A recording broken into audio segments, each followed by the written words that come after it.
नमस्कार, स्वागत है आपका हरियाणा न्यूज में और बड़ी खबर के साथ मैं हूं रेणु कैलाश। बड़ी खबर में बात करेंगे बजट से पहले उस बैठक की जिसमें सूबे के वित्त मंत्री ने उठाया है किसानों को मजबूत करने की मांग। दिल्ली में प्री बजट मीटिंग में सभी राज्यों के वित्त मंत्री शामिल हुए। केंद्रीय वित्त मंत्री अरुण जेटली की अध्यक्षता में हुई इस बैठक में कृषि, किसान और मजदूरों को मजबूत करने पर अहम चर्चा हुई। वित्त मंत्री ने हरियाणा के लिए कई फरमाइशें की, सुझाव दिए और वित्त मंत्री ने स्पेशल ग्रांट्स की भी मांग की। सवाल यह है कि बजट से पहले हुई मीटिंग में किसानों की कायापलट का ड्राफ्ट तैयार करने वाली सरकार जमीन पर इस प्लान को कैसे उतारेगी, क्योंकि हर साल बजट में किसानों के लिए वायदे तो कई किए जाते हैं, लेकिन जमीन तक आते आते सारे के सारे वादे कागजी दावे साबित होते हैं।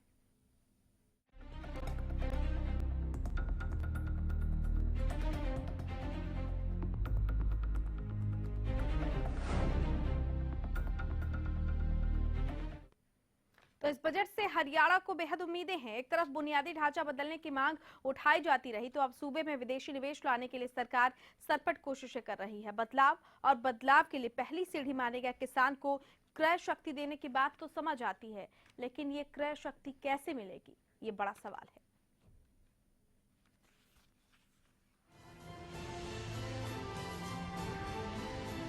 राजधानी दिल्ली में केंद्रीय वित्त मंत्री अरुण जेटली की अध्यक्षता में वित्त मंत्रियों की एक बैठक बुलाई गई। इस बैठक में सभी राज्यों के वित्त मंत्रियों ने हिस्सा लिया। बैठक में राज्यों की आवश्यकताओं के अनुरूप उनसे सुझाव मांगे गए। बजट से पहले बुलाई गई ये बैठक कई मायनों में अहम रही। बैठक में सूबे के वित्त मंत्री कैप्टन अभिमन्यु ने हरियाणा की दशा और दिशा सुधारने के लिए कई अहम सुझाव दिए। वित्त मंत्री ने सूबे में किसानों और मजदूरों के आर्थिक विकास पर जोर दिया। देश की आर्थिक उन्नति तरक्की तभी सुनिश्चित हो सकती है जब उसके अर्थव्यवस्था के जो पिरामिड है उसके बेस पर जो कृषि आधारित अर्थव्यवस्था है, जो ग्रामीण क्षेत्रों में रहने वाले जो किसान और मजदूर हैं, उनकी आर्थिक स्थिति बेहतर होगी, सुदृढ़ होगी, तभी आर्थिक उन्नति तरक्की सुनिश्चित की जा सकती है। क्योंकि किसान और मजदूर उसके हाथ में जब क्रय शक्ति होगी, परचेजिंग पावर होगी, तभी पूरी इकोनॉमिक एक्टिविटी का बेस से पूरे इकोनॉमिक एक्टिविटी आगे बढ़ेगी। इसके अलावा वित्त मंत्री ने बजट में एनसीआर बोर्ड को अधिक ग्रांट देने के लिए निवेदन किया है, ताकि एनसीआर क्षेत्र को जाम फ्री और पॉल्यूशन फ्री बनाने की दिशा में कदम उठाया जा सके। राज्य से संबंधित जो एनसीआर बोर्ड है उसके माध्यम से हरियाणा को ज्यादा से ज्यादा ग्रांट मिल सके, ताकि हरियाणा के अंदर इंफ्रास्ट्रक्चर बेहतर होता है तो दिल्ली की जो ट्रैफिक की समस्याएं और जो पर्यावरण संबंधित प्रदूषण की समस्या है उससे भी छुटकारा दिलाने का एकमात्र माध्यम ये है कि एनसीआर को और सुदृढ़ किया जाए। इसके अलावा वित्त मंत्री ने बजट 2016-17 में कृषि का आधारभूत ढांचा मजबूत करने और पेंशन में अनुदान के लिए भी निवेदन किया है। कृषि अर्थव्यवस्था में आधारभूत ढांचा जो इंफ्रास्ट्रक्चर इन्वेस्टमेंट है उसको भी बढ़ाने के लिए हमने निवेदन किया है। साथ में हरियाणा की तरफ से हमने माननीय वित्त मंत्री जी से निवेदन किया कि पूरे भारतवर्ष में एक सबसे ज्यादा हम जो बुढ़ापा पेंशन है, वृद्धावस्था पेंशन है, विधवा पेंशन है, विकलांगता पेंशन है, वो 1400 रुपये प्रति माह देते हुए हरियाणा के 22 लाख लोगों को हम कुल 3900 करोड़ रुपए प्रति वर्ष देने का काम कर रहे हैं। हर वर्ष 200 रुपये बढ़ा रहे हैं। यह एक ऐतिहासिक कार्यक्रम है, पूरे भारतवर्ष में अनूठा कार्यक्रम है। इसमें भी भारत सरकार अपना जो अनुदान है उसमें उसको बढ़ाने की कृपा करे, ऐसा निवेदन हमने किया। कृषि क्षेत्र और आधारभूत ढांचे में सुधार के लिए सरकार ने कई अहम मांगे रखी है, लेकिन बड़ा सवाल यह है कि किसानों और मजदूरों को इकोनॉमिक पावर देने का दम भरने वाली सरकार सूबे में किसानों की हालत से वाकिफ है। कभी मुआवजा तो कभी मौसम किसानों के लिए मुसीबत बनकर आती है। सरकार हर बार किसानों के भले का वायदा करती है, लेकिन नतीजे निराशाजनक ही मिलते हैं। अब जब फरमाइश केंद्र के पाले में है तो उम्मीद भी है और आशंका भी कि अर्थव्यवस्था की नींव मजबूत करने की योजना तो है, लेकिन योजना जमीन पर आएगी कैसे? ब्यूरो रिपोर्ट, हरियाणा में। और हमारे साथ हमारे संवाददाता अनिल मोर हैं इस वक्त फोन लाइन पर। अनिल, इस पूरी बैठक में क्या कुछ खास रहा हरियाणा के नजरिए से? किस तरह की बातें कही गई हैं वित्त मंत्री की तरफ से? देखिए, हर साल जब बजट आता है, बजट से पहले वित्त मंत्री की तरफ से प्री बजट मीटिंग बुलाया जाता है। उस प्री बजट मीटिंग में तमाम राज्यों के वित्त मंत्रियों को बुलाया जाता है। जो आज की बैठक थी, इस बैठक में सभी तमाम राज्यों के यहाँ पर वित्त मंत्री पहुंचे थे। कहीं ना कहीं बैठक के बाद से जो वित्त मंत्री थे अरुण जेटली, उन्होंने कहा था कि बार सरकार का फोकस रहेगा तो गरीबी उन्मूलन कार्यक्रम उन कार्यक्रमों में तेजी लाई जाए। साथ ही जो किसान है, किसानों पर फोकस रखा जाएगा इस बजट में। अगर हरियाणा के परिदृश्य से देखे तो कैप्टन अभिमन्यु ने बिल्कुल साफ कर दिया कि उन्होंने कई डिमांड्स यहाँ पर वित्त मंत्री के सामने रखी है। सबसे पहली डिमांड उनकी है कि जो एनसीआर का क्षेत्र है, एनसीआर का क्षेत्र के लिए जो बजट केंद्र सरकार द्वारा दिया जाता है, उस बजट में बढ़ोतरी की जाए, क्योंकि हरियाणा का काफी हिस्सा एनसीआर क्षेत्र में आता है। जो दिल्ली को 3 तरफ से हरियाणा घेरता है, तो अगर एनसीआर के जो बजट है उसमें वृद्धि की जाती है तो इस क्षेत्र में ज्यादा पैसा लगेगा, तो उससे हरियाणा का विकास होगा। और दूसरा, वित्त मंत्री की तरफ से ये भी डिमांड की गई कि हरियाणा पूरे देश का इकलौता ऐसा राज्य है जो पेंशन में सबसे ज्यादा पैसा देता है। चाहे वृद्धा पेंशन की बात करें, विधवाओं की पेंशन की बात करें, विकलांग पेंशन की बात करें, हरियाणा में जो पेंशन दी जाती है तमाम राज्यों से ज्यादा पैसे दिए जाते हैं, तो उसके लिए ज्यादा पैसे की यहाँ पर डिमांड की गई। और तीसरा, अगर हरियाणा भी कृषि आधारित प्रदेश है तो ऐसे में हरियाणा में किसानों के लिए कहीं ना कहीं ये भी डिमांड यहाँ पर कैप्टन अभिमन्यु की तरफ से की गई। और तमाम राज्यों के वित्त मंत्री यहाँ पर आए थे, उनकी तरफ से भी अपनी अपनी डिमांड्स रखी गई। क्योंकि जब बजट तैयार होता है, बजट तैयार होने से पहले जो प्री बजट मीटिंग रखी जाती है, तो उसमें केंद्र सरकार यही देखता है कि राज्यों की क्या क्या डिमांड्स है, केंद्र किन उन डिमांड्स को कितना पूरा कर सकते हैं। जी चलिए अनिल, बहुत बहुत शुक्रिया आपका इस तमाम जानकारी के लिए। तो बैठक में कृषि क्षेत्र के विकास पर चर्चा, लेकिन एक अहम चर्चा ये की गई कि कैसे किसानों का कायापलट हो सकता है। सुझाव दिए गए हैं वित्त मंत्री की तरफ से, और सवाल यह है कि बजट से पहले हुई मीटिंग में किसानों की कायापलट का बात तो कहा गया है, दावा किया गया है, लेकिन ये धरातल पर कैसे उतरेगा, ये अहम सवाल। हमारे साथ इस वक्त स्टूडियो में वरिष्ठ पत्रकार अमित नेहरा मेहमान के तौर पर मौजूद हैं। उनसे हम बातचीत करते हैं, जानने की कोशिश करते हैं कि बैठक से पहले जो बजट है उसके पहले जो बैठक हुई है, उस बैठक में किसानों की कायापलट के बारे में कहा गया है, मजबूती देने की बात कही गई है, लेकिन ये मुमकिन कैसे हो पाएगा? अमित जी, ये कैसे मुमकिन हो पाएगा? क्योंकि एक लंबे अरसे से किसान जो है राजनीति का केंद्र रहे हैं और इसी राजनीति का वो सबसे बड़ा शिकार रहे। एक बार फिर से बजट आने वाला है, उम्मीदें ये जताई जा रही हैं, किसानों को ये वायदा किया जा रहा है कि उनके लिए कुछ मजबूत किया जाएगा, उनको कुछ क्रय शक्ति दी जाएगी। क्या ऐसा मुमकिन हो पाना संभव है? देखिए रेनू, बात क्या है कि बीजेपी वायदा करके आई थी कि हम स्वामीनाथन आयोग की जितने भी सिफारिशें हैं उनको लागू करेंगे जी। लेकिन अब उसको टुकड़ों में ये लागू कर रहे हैं। और देखिए, मंशा तो ठीक है सरकार की, उस पर तो आरोप नहीं लगा सकते, लेकिन वायदा अभी तक पूरा नहीं हुआ है, मैं तो ये कहूँगा।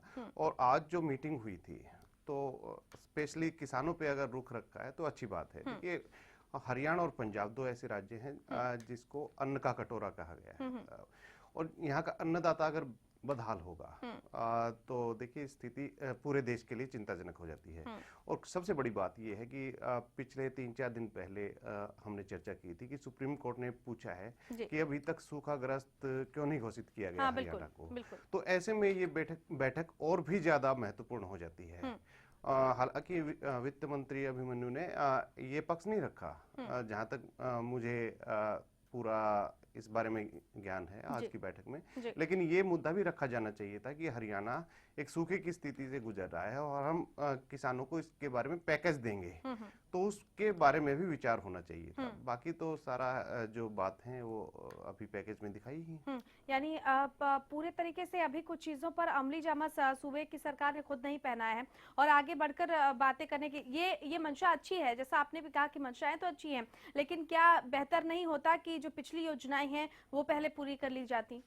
बिल्कुल, देखिए जो पिछली योजनाएं हैं, जैसे सबसे बड़ी बात क्या है कि नहरों का निर्माण, नई नहरों का, क्योंकि हर खेत तक अभी तक सिंचाई का पानी नहीं पहुंचा, नहरी पानी जिसको बोलते हैं, वो एक बहुत बड़ी समस्या है। तो उसके बारे में एक विस्तृत रिपोर्ट तैयार करके ले जानी चाहिए थी कि हम इस तरह नहरों का जाल बिछाएंगे, डिस्ट्रीब्यूटरीज का जाल बिछाएंगे। तो इस तरह की जो चीजें हैं वो सारा एक पैकेज लेके जाना चाहिए था, बजाय कि ये कि हम किसानों को कुछ देंगे। तो इस बारे में इधर से भी श्वेत पत्र जारी भी करना चाहिए था हरियाणा सरकार को कि हम ये करने जा रहे हैं, तो और भी ज्यादा बेहतर होता। हमारे साथ बीजेपी नेता रेणु भाटिया इस वक्त फोन लाइन पर जुड़ चुकी है, उनसे बातचीत कर लेते हैं। रेणु जी नमस्कार, अब तक आवाज पहुंच रही है? चलिए, लगता है हमारा संपर्क जो है वो टूट गया है, लेकिन सौगात से पहले फरमाइश तो सुनी गई है, लेकिन इन फरमाइशों को क्या अमली जामा पहनाया जाएगा? अमित नेहरा जी, तमाम फरमाइशें केंद्र के पाले में डाली गई हैं सूबे की तरफ से, अहम क्या है इस वक्त प्रदेश के लिए? अहम इस समय जो सबसे बड़ी समस्या मुंह खाए बाई खड़ी है, और एक तो क्या है कि आवासों का निर्माण, अभी जो दीनदयाल आवास योजना लॉन्च की है जो परसों, तो इस तरह सरकार का लक्ष्य है कि 2022 तक हर व्यक्ति को घर देने का, मकान देने का, 1 लाख यूनिट बनाने का लक्ष्य है। तो ये बहुत बड़ा एक प्रोजेक्ट है, तो इस बारे में एक चर्चा होनी चाहिए। बजट में हरियाणा को क्या मिलेगा, रेल बजट में हरियाणा को क्या मिलेगा, तो इसके बारे में भी चर्चा हो जानी चाहिए थी आज, क्योंकि कई ऐसी रेलवे लाइन है जैसे फरुखनगर से झज्जर तक की, और मेवात में रेलवे लाइन की जो मांग है, तो इन चीजों पे भी चर्चा होनी चाहिए थी। बिल्कुल, लौटेंगे। रेणु भाटिया एक बार फिर से हमारे साथ फोन लाइन पर जुड़ चुके हैं। रेणु जी, अब तक आवाज पहुंच रही है? हाँ जी, पहुंच रही है। रेणु भाटिया जी, बजट के पहले जो वित्त मंत्रियों की बैठक हुई है, उसमें सरकार की तरफ से मंशा जाहिर की गई है वित्त मंत्री की तरफ से कि किसानों और मजदूरों को मजबूत करने की कवायद की गई है। आपको क्या लगता है ये कर पाना इतना आसान होगा? क्योंकि पहले भी सूबे की सरकार ने कुछ वायदे किए थे, जैसे स्वामीनाथन आयोग की रिपोर्ट को लागू करना, लेकिन कुछ वायदे ऐसे रहे जो अधूरे रह गए। ये वायदा भी उनमें से एक रहा। सूखाग्रस्त घोषित नहीं किया गया, जिसको लेकर सुप्रीम कोर्ट की तरफ से, हाई कोर्ट की तरफ से भी फटकार लगी। ये कुछ ऐसे मसले थे कि आपको नहीं लगता कि पहले इन पर काम होना चाहिए था, उसके बाद आगे की बातें सोचनी चाहिए थी? आपको लगता है कि सरकार की जो मंशा है वो इसे धरातल पर उतारने में कामयाब हो पाएगी? देखिए, ये सरकार ही काम करने के लिए बनी है, और सरकार का पहला मुद्दा ही यही है, पहला नारा ही यही है, सबका साथ सबका विकास। और सबका विकास किस दृष्टिकोण से हम कहते हैं, चाहे वो किसान हो, चाहे वो व्यापारी हो, चाहे वो अधिकारी हो, हर वर्ग को उसके तरीके से काम करने के लिए प्रेरित किया जा रहा है। और जो निवेश की बातें हमारे कैप्टन अभिमन्यु जी और मुख्यमंत्री जी अभी 4 देशों का दौरा करके आए पिछले कुछ महीनों में, और हाल ही में जो जापान और चाइना का दौरा हुआ, इसमें निवेश को लेकर ही बात थी, जिससे कि विकास का मुद्दा बिल्कुल क्लियर हो जाता है। और जब राज्य विकासशील होने लगेगा, जब यहाँ लोग इन्वेस्ट करने लगेंगे, तो आप स्वयं समझते हैं कि राष्ट्र के साथ साथ राज्यों में कितनी खुशहाली आएगी। 1 लाख करोड़ से भी अधिक की इन्वेस्टमेंट जो सोची गई थी कि यहाँ पर होगी, बल्कि अभी तो कुछ दिन बाकी हैं, उससे पूर्व ही इससे अधिक निवेश के लिए दूसरे देशों से हमें ऑफर्स आ चुके हैं। तो ये अपने आप में एक बहुत सफल प्रयास है जो प्लेटफॉर्म पर उतरा है, और लगभग 4 लाख लोगों को, युवाओं को इससे रोजगार मिलेगा। रेणु भाटिया जी, ट्रैक से जो चीजें उतर चुकी हैं उनका क्या करेंगे? जैसे किसानों को मुआवजा नहीं मिल पाना, किसानों से वादा खिलाफी करना, स्वामीनाथन आयोग की रिपोर्ट को लेकर एक ड्राफ्ट तो बना लिया गया है बजट से पहले कि हाँ किसानों की काय पलट कर दी जाएगी, वो ड्राफ्ट जमीन पर उतरेगा कैसे? देखिए, आप मोटी बात को, पॉइंट को समझने की कोशिश करें, और मुझे लगता है जनता इस बात को भी समझती है कि किसानों के साथ पिछली सरकारों ने क्या किया। नाम के लिए सिर्फ वो किसान सरकारें थी, परंतु उन्होंने कोई उनको सहयोग नहीं दिया। और आप देखें कि पहले किसानों को उनके नुकसान के, फसल के नुकसान के लिए 50-50 और 100-100 रुपए के चेक दिए जाते थे, वो भी लटका सरकार में भी दिए गए हैं। रेणु भाटिया जी, हेलो, इस सरकार में भी दिए गए हैं 2-2 रुपए के, 1-1 रुपए के चेक दिए गए हैं। आप ये देखिए, जिस सरकार की जितनी हानि हुई है, उसके मुताबिक उनको चेक स्वयं हमारे नेता उनके गांव में जाकर देकर आए हैं। और ये प्रथा पहले कभी नहीं हुई कि आपके नेता जाकर किसानों के हाथ में चेक देके आए। तो ये किसानों से बेहतर और कौन जान सकता है? सिस्टम का एक तरीका है। उन पर कोर्ट की टिप्पणी से बेहतर और कौन जान सकता है कि किसानों की दशा और दिशा क्या है? लौटेंगे आपके पास। कांग्रेस की तरफ से सत्यपाल कौशिक जी हमारे साथ फोन लाइन पर जुड़ चुके हैं। सत्यपाल जी, नमस्कार। नमस्कार जी। बजट से पहले तमाम सूबे के वित्त मंत्रियों की एक बैठक हुई, जिसमें हमारे सूबे के वित्त मंत्री भी मौजूद थे, और उन्होंने किसानों की काया पलट की मांग रखी है, उनको मजबूत करने की मांग रखी है। क्या आपको लगता है कि ऐसा धरातल पर भी हो पाएगा? बड़ा असंभव है। जो मोदी जी की सरकार है जी, उसने आज तक भी किसानों के हित में कोई कदम नहीं उठाया है। सबसे बड़ी बात तो ये है कि किसानों को जो फसल का लाभकारी मूल्य मिलना था वो नहीं मिला है। मोदी साहब ने चुनाव से पहले बड़े बड़े वादे किए थे। आपके पास तो मोदी जी के भाषणों का रिकॉर्ड है, वो रिकॉर्ड खोल के देखिए। मोदी जी ने कहा था कि जितने की फसल बिकती है उसका दुगना लाभ मिलना चाहिए। स्वामीनाथन की बड़ी भारी वकालत करते थे मोदी साहब, लेकिन सब भूल गए। और यही हाल हमारे आदरणीय मुख्यमंत्री खट्टर साहब का है। खट्टर साहब भी जब सरकार में नहीं थे तो बड़ी बड़ी बातें करते थे, लेकिन आज क्या हाल है प्रदेश में किसान का, किसी से छुपा हुआ नहीं है। किसान आत्महत्याएं कर रहा है, इनके पास किसान के लिए कोई प्रोग्राम नहीं है। जीरी में किसान की 2 साल से पिटाई हो रही है, गेहूं में बीमारी आ चुकी है, गेहूं में मनुष्य जो दवाइयां बिकी है प्रदेश में, कंपनियां जो मल्टीनेशनल कंपनियां हैं उन्होंने दवाइयां नकली दी हैं, किसान की मनुष्य नहीं बुकी है। ये तो सालों से चला आ रहा है कौशिक साहब, ये सब तो आपकी सरकार में भी हुआ है। लौटेंगे आपके पास। रेणु भाटिया जी आप भी फोन लाइन पर बने रहिए, कौशिक साहब आप भी फोन लाइन पर बने रहिए, नीरज जी आप भी बने रहिए हमारे साथ। लगातार हम आपसे बातचीत करते रहेंगे। यहाँ पर वक्त एक छोटे से ब्रेक का हो गया है, ब्रेक के उस पार भी इसके तमाम पहलुओं पर रखेंगे चर्चा। लौट रहे हैं बड़ी खबर के साथ।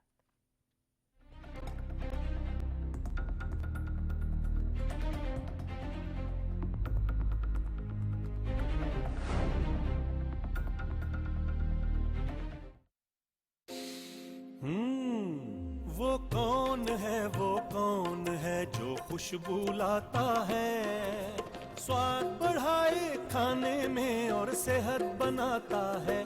तो बोलो बोलो पापा। मम्मी। खाने को टेस्टी बनाता है लक्ष्य शुद्ध देशी घी, खुशबू और स्वाद में हिट, सेहत को रखे फिट। लक्ष्य शुद्ध देशी घी, स्वाद और सेहत की बात शुद्धता के साथ।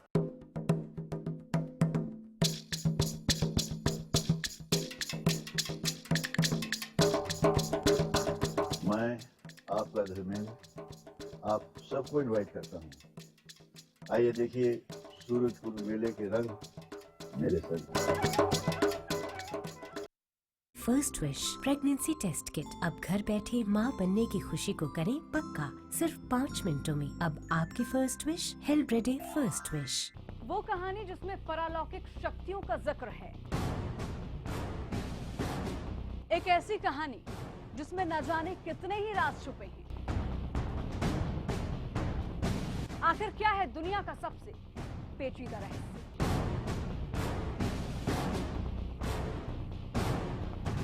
हरियाणा फ्रेश शुद्ध घी का नाम बड़ा, शुद्धता की कसौटी पर खरा, घर के घी जैसा स्वाद मन भाए, जो भी खाए तंदुरुस्ती पाए। हरियाणा फ्रेश एगबाग शुद्ध घी, स्वाद घर के घी जैसा। हरियाणा फ्रेश शुद्ध घी।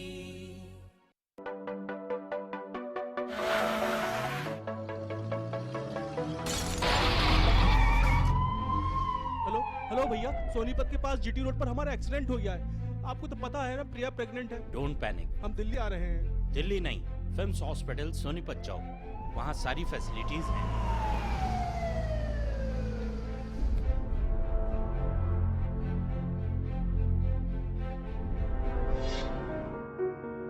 Films hospital, a super speciality hospital, Sonipat, Haryana.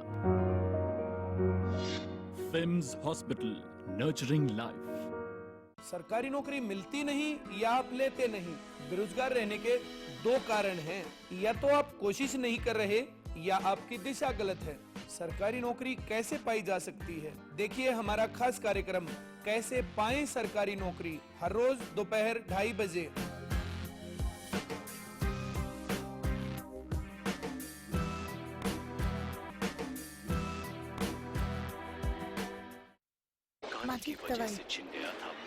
एक इम्पोर्टेंट मैसेज, अगर आपको टीवी सीरियल्स देखने का शौक है तो जल्द से जल्द अपने घर में सेट टॉप बॉक्स लगाइए। क्यों? क्योंकि सेट टॉप बॉक्स लगाने की आखिरी तारीख निकल चुकी है। तो आप टीवी सीरियल्स कभी भी बंद हो सकते हैं।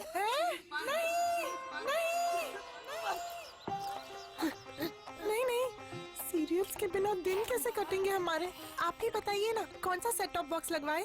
सिंपल, सेट टॉप बॉक्स मतलब डिश टीवी, क्योंकि डिश टीवी है 10 करोड़ लोगों की पसंद। इंडिया का सबसे भरोसेमंद डीटीएच ब्रांड भी यही है। और हाँ, अब डिश टीवी के साथ अपना मनोरंजन खुद चुनिए। पैक सिर्फ 99 रुपए से शुरू। सेट टॉप बॉक्स मतलब dish TV. The wait for global education in Sirsa is finally over. MDLR Group presents MDK International School, a new landmark of world-class education in the green belt of Sirsa. The first residential cum day boarding school in Sirsa, affiliated to Cambridge University, London, brings forth a global nurturing environment under the guidance of Mr. Lawrence Frey, Director, MDK International School. MDK International School also offers fully air-conditioned campus, state-of-the-art infrastructure, well-stocked library, and a spacious cafeteria serving hygienic fresh meals. The world-class sports and well-being facilities ensures the all-round development of your child at MDK International School. Visit our campus near Tarkeshwaram Dham at Rania Road, Sirsa. For details, call